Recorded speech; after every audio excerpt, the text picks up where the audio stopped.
Hello, hello, hello, and welcome back to Farm from Last Promise 0% Growth Slow Turn Camp Playthrough, version 2. I mistakenly said at the start of Chapter 7X that it was the only chapter in the game that featured rain. That was just a lie. This chapter does also feature rain. I also forgot to mention that Chapter 8 is 2 turns faster, which, oops. This chapter is annoying. We need to, among other things, bring the new unit named Haas to the boss, so that he can, quote-unquote, fight the boss to recruit him later. As a result, we need to have Inanna carry a unit that is weighing her down at least one time in range of enemies, which is annoying because her combat is, at this point, completely terrible. We also need to start working on getting Storm as close as possible to level 10, but thankfully he's very close. He also just hit A rank bows, because short bows give double bow rank, and he's been using them primarily. Oz is a unit that's going to matter much more in the next chapter, but it's worth talking about him now.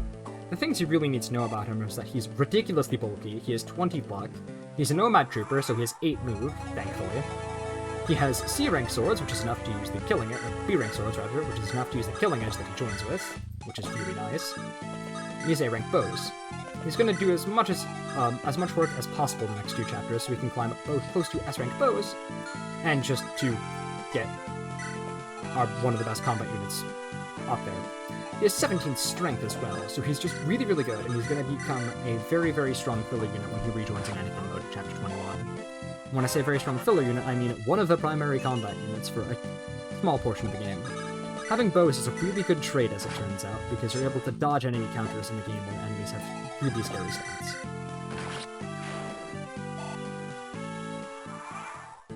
Because he joins the killing edge, he's going to have a very easy time clearing out the right side. The only enemy that he struggles with fighting at all that might get in his way is the warrior. This chapter is very similar to Crash Boom Bang's old clear of this from way back when he did a 100% growth LTC of this game.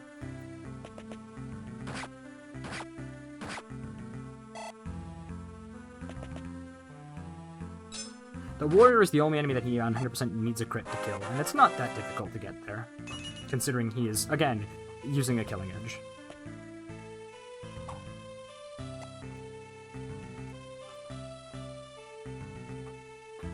Unfortunately, the rain has now started. On turn 1, we did a little bit of a strange maneuver by picking up Haas immediately with Siegfried bows so that he'd be able to be given to Haas so he can move a little bit further. Thankfully, no enemy can reach Inanna, so all she'll have to do is dodge one enemy next turn. With the rain, most of our units are hampered in terms of mobility, which is annoying, but it also means that it's much easier to keep the units on the left safe and alive.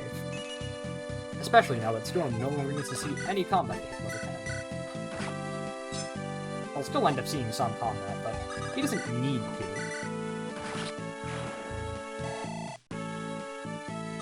Worth mentioning, Chapter 10 has an Angelic Ropes shop that people know this game for, because they go, oh, you can just spend your money and get free stat boosters, and you expect us to visit it in 0% growths. Based on the way that I phrased that, you probably realize that we're not going to have the time to visit it, both because this is an LTC and because it's actually not that valuable of a secret shop in general. It helps out a couple units a lot, most notably Inanna and Shuda, because their bulk is kind of shaky, but you get a lot of Angelic Ropes in this game. You get a lot of stat boosters in this game in general.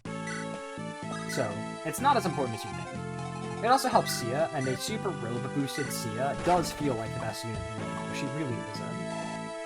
It does help her bulk out in terms of, like, just raw HP. So she will completely blow her competition out of the water later on, if you do that, but, eh. It's absolutely worth going for in a casual playthrough, though, if nothing else for the novelty. By fighting the boss Liquid and having the conversation play out, Liquid leaves the throne undefended, which is good because killing him would be a massive pain in the ass if we had to do it. Inanna's also thankfully just bulky enough to take a single bow hit from an archer. This was Chapter 9 completed in 5 turns, which is exactly the same amount of turns as it took in the previous playthrough. Up next is the final chapter of Siegfried mode before Anakin mode, being Chapter 10. This is the penultimate chapter that has a quest for Sean's training arc side quest. He needs to kill the boss this chapter, which is slightly annoying, but hey, it's workable.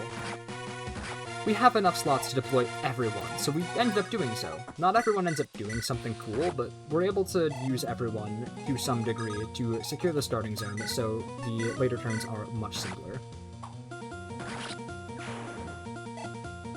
The main units that are going to be doing work in this chapter are Haas and Noah, unsurprisingly considering there are only promoted units that have decent stats at this point, and this is a 0% grunts run.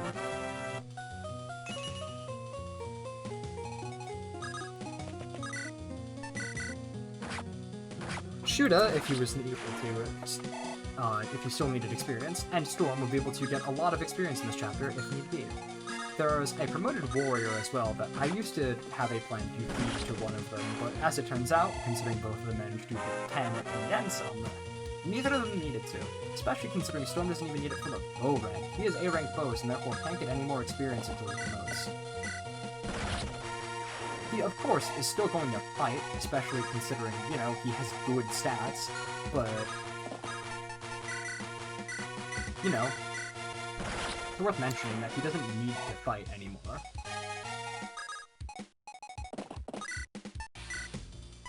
We have an extra short bow that we bought back in Chapter 6, and we got it for Haas, not for Storm.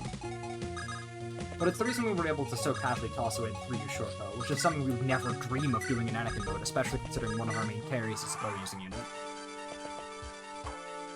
The boss is Pelin in this chapter. He's a pre-promoted hero that we need to do some decent chip damage to so that Sean can kill him. Originally, I thought I was going to have to use something like Silver Sword Sean and nearly break the Piercing Sword to get him the A-rank swords. And then I found out that was really not necessary because of the killing edge. And then I found out especially because he can just very easily end up taking the energy ring. The only other good candidate for the energy ring would be either Noah or Haas, but Noah's combat doesn't hold up that much past Chapter 21, when most of the foot unit combat falls off unless they have a specific niche, or have a lot of bulk, which he has neither. Like, there's a sword master we get in Chapter 21 who is good enough combat and a crit bonus, so he's able to very reliably kill things. Or very easily kill things, whereas Noah doesn't have either of those. The other benefit to the energy ring on Sean is that it makes his later game personal weapon significantly stronger. Haas would be a good user of it, but eh. It'd make him go from 17 strength to 19 strength, which a later unit also ends up doing, and that does actually show that there is good worth to doing that, because he does benefit tremendously from the additional 2 points of strength, meaning that he is able to one-shot enemies with killer bow crits, and get a couple of 1 rounds with the Brave Bow he would miss otherwise. Though, the unit who ends up using the Brave Bow primarily has way more strength, so eh. We needed Noah to get 1 of 2 crits so that Haas is able to push forward as aggressively as possible, especially considering this hero, this mage, is kind of annoying.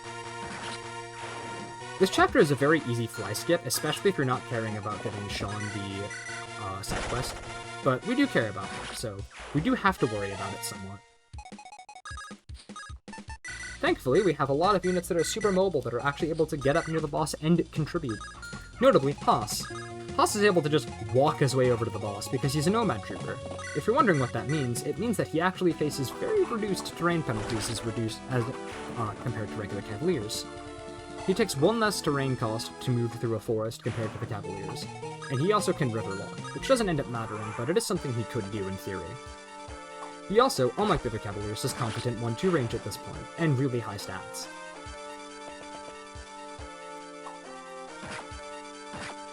If we needed to, this is the warrior that we could have ended up feeding to any unit we really wanted. I tried to feed him to Arthur last time, but at this point I just feed him to Storm. Mainly just to show off that he has a huge, huge experience bag he could have used if need be. We drop Siegfried up there with Inanna, and we double back as much as possible so we're able to give it Sean to her. Just like in the previous chapter, we end up picking up Sean this turn, so we're able to just give command him to Inanna next turn. After primarily playing a whole lot of Engage, especially with my partner, it's weird seeing Cavaliers having 7 movement, which is at least very nice for the sake of an LTC.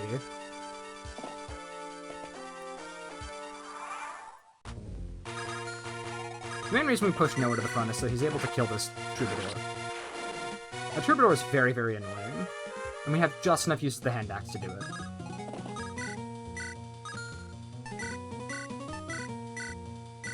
We queue up the Killing Edge here, so that once we kill this enemy and get the droppable Iron Lance, we can just drop the Seal Bow, because we don't need it, and queue up the Killing Edge to equip it, so that Haas is able to clear his own path. We also give the Killer Bow to Inanna, because it is just as strong as a Steel Bow, and considering we just dropped the Steel Bow and it's the best weapon that we could use to chip down the boss, yeah.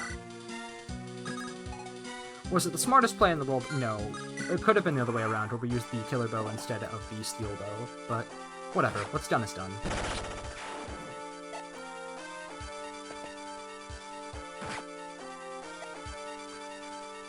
Sean is going to be harassed quite a lot over the next turn, but he'll be fine.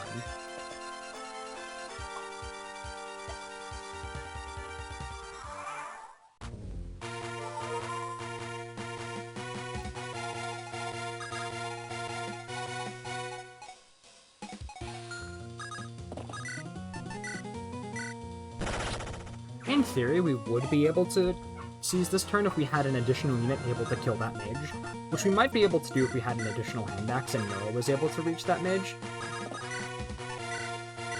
But as it turns out, we're able to just drastically simplify things by it just taking one more turn.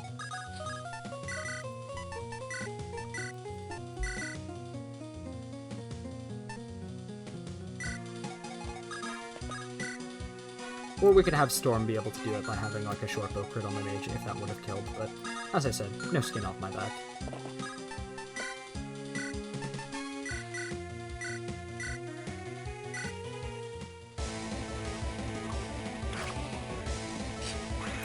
Especially considering we could have kept the Killer Bow on Storm. But, what's done is done. If this is a possible turn save, which I do not know if it is, oh well.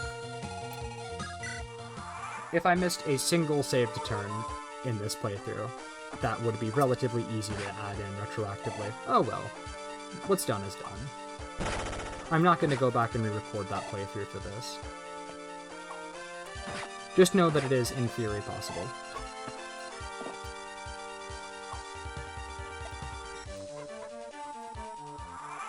In fact, fighting Pelennor like this means that we actually don't even need to rig a crit from a Killing Edge from Sean onto Pelennor anymore. In fact, you can do it with just pretty much any weapon.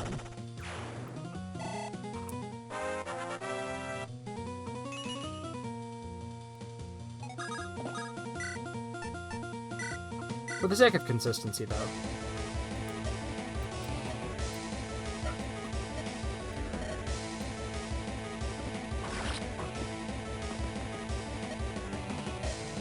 I let the conversation play out because I wasn't sure if it was absolutely needed for Sean to have that full conversation to unlock his personal weapon upgrade, but I figured I might as well. With that, Sean's side quest is mostly completed. And with one last round of combat from Noah, just for the tiny little bit of axe rank that he gets, because there's literally no reason not to do it. In 6 turns, which is, in fact... Sorry. In 6 turns, we finish Chapter 10. And that is, in fact, a turn faster than we did it previously. Thank you for watching, and I will see you next time for Chapters 11 and 12. And you start of Anakin mode. Goodbye.